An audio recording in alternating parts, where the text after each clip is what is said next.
안녕하세요. 이야기가 있는 성은당 하경서재입니다. 6월입니다.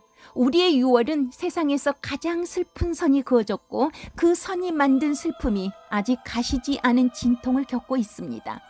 원령 이순옥 시인의 시 중에 6월의 노래를 불러봅니다.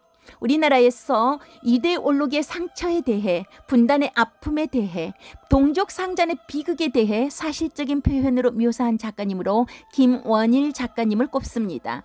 어둡지만 진실을, 암울하지만 미래를 향해 반전의 메시지를 전하는 작가님이십니다. 오늘은 어둠의 혼을 이야기해 볼게요. 어둠의 혼을 이야기하려는데 이데올로기 이념으로 좌우로 나뉘어 서로 총칼을 겨누었던 아픔을 이야기하는 글들이 물밀듯 밀려와서 가슴이 울렁이네요. 어둠의 혼을 상고하면서 6월 단상에 잠겨 보겠습니다. 김원일 작가님의 어둠의 혼은 어린 아이의 순진한 눈을 통해 해방기에서 6.25에 이르는 좌우 대립과 갈등으로 얼룩진 시대를 잘 보여주는 소설입니다. 6.25 전쟁이 일어나기 직전 그 해 어느 날 초등학교 2학년인 나 가페는 아버지가 전날 밤에 잡혀와서 진영지서에 묶여 있으며 곧 총살 당할 거라는 소문을 듣습니다. 그러나 가페는 2년 전부터 밤에만 불쑥 나타났다가 금세 사라지곤 하던 아버지가 죽는다는 사실보다 당장 자신의 배고픔이 더 참기 힘듭니다. 배에서 나는 쪼르륵 소리를 들으며 큰 소리로 울고 있는 천치 누나와 그 옆에서 누나를 달래는 여동생 분선이와 함께 가페는 양식을 구하러 나간 어머니가 빨리 돌아오기만을 기다립니다. 가페는 이모부의 도움으로 학교에 다니고 있습니다. 학교에서 1, 2등을 다툴 만큼 공부를 잘하지만 언제까지 학교에 다닐 수 있을지 알 수 없습니다. 가페는 아버지가 집안을 돌보지 않기 때문에 저희가 가난하게 산다고 생각하며 보이지 않는 아버지를 향해 죽어뿌리라, 어디서든 콱 죽고 말아뿌리라 하고 저주의 말을 내뱉기도 합니다. 유학까지 다녀온 지성인이었던 아버지의 좌익 활동 때문에 나머지 가족은 끊임없이 괴롭힘을 받습니다. 한밤중에 경찰이 들이닥쳐 어머니를 걷어차며 아버지 있는 곳을 대라고 윽박지르다가 어머니를 지서로 끌고 가면 어린 세 남매는 무서운 나머지 서로 부둥켜 안고 울면서 밤을 지새워야 했지요. 그런 날이 반복되는 어느 날 배가 고팠던 가페는 누이들을 두고 어머니를 찾으려고 장터에서 술을 파는 이모네 집으로 갑니다. 어머니는 가페에게 누이들을 돌보지 않고 싸질러 다닌다며 핀잔하며 몇 대 쥐어박습니다.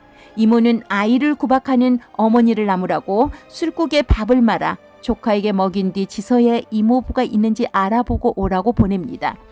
이모부는 관동 대지진 때 일본인들한테 두들겨 맞아 절름발이가 되었습니다. 학식이 높아 동네 사람들이 존경하는 인물이었죠.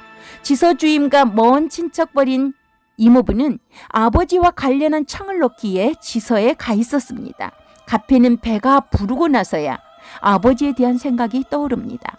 그날 밤 이모부가 보여줄 것이 있다며 가페에게 따라오라고 하더니 가페를 데리고 지서로 갑니다. 가페를 데려간 이모부는 이미 총살당해 피해 얼룩진 아버지의 시신을 가마니를 젖히고 보여줍니다. 가페는 이모부가 왜 아버지 시신을 어린 자신에게 보여주었는지 궁금합니다. 어른이 된 뒤에도 이모부가 당시 왜 어린 자신에게 아버지의 죽음을 보여주는지 궁금했지만 끝내 이모부의 마음을 알 수 없게 되었죠. 왜냐하면 아버지가 총살 당한 해에 6.25가 터지고 이모부 또한 세상을 떠났기 때문입니다. 어둠의 혼은 고학으로 일본 유학을 마치고 돌아와 해방 전후에 좌익 활동을 벌여 경찰에 쫓기는 생활을 하던 지식인을 아버지로 둔 소년의 순진한 눈을 통해 해방기의 이념 대립과 이로 말미암은 혼란과 불안으로 소용돌이친 상황을 과거와 현재의 시점을 교차시키며 묘사한 작품입니다. 소년의 순진한 눈으로 그려지는 소설은 시대적인 묘사나 상황에 대한 한계 때문에 이념 모순에 대한 분석이나 비판은 철저히 차단되었죠. 이 작품에서 드러나는 것은 거창한 이념이나 사회에 대한 소리 높은 비난이 아닙니다.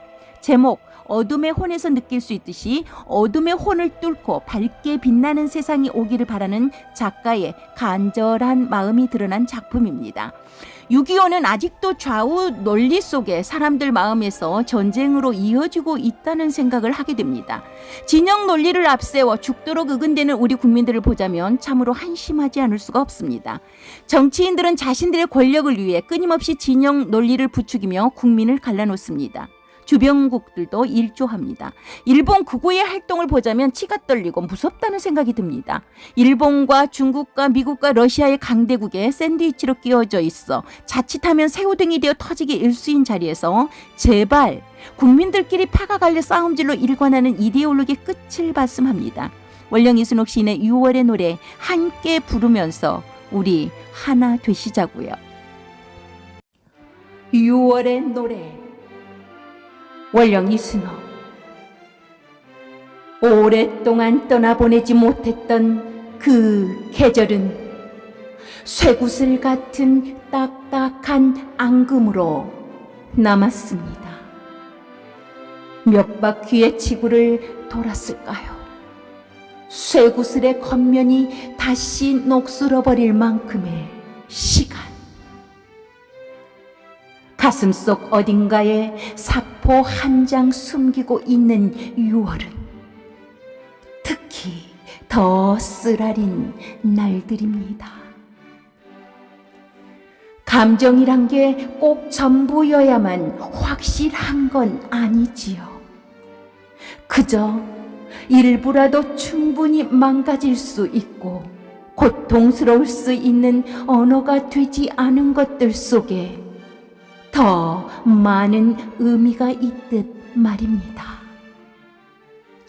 그래서 6월의 뜨거운 사냐엔 떠나지 못한 계절이 고여 모진 풍파에 단단히 뭉쳐지고 깎여서 형용 못할 빛으로 반짝이게 된 지치고 아픈 진주가 되어 거기 있습니다.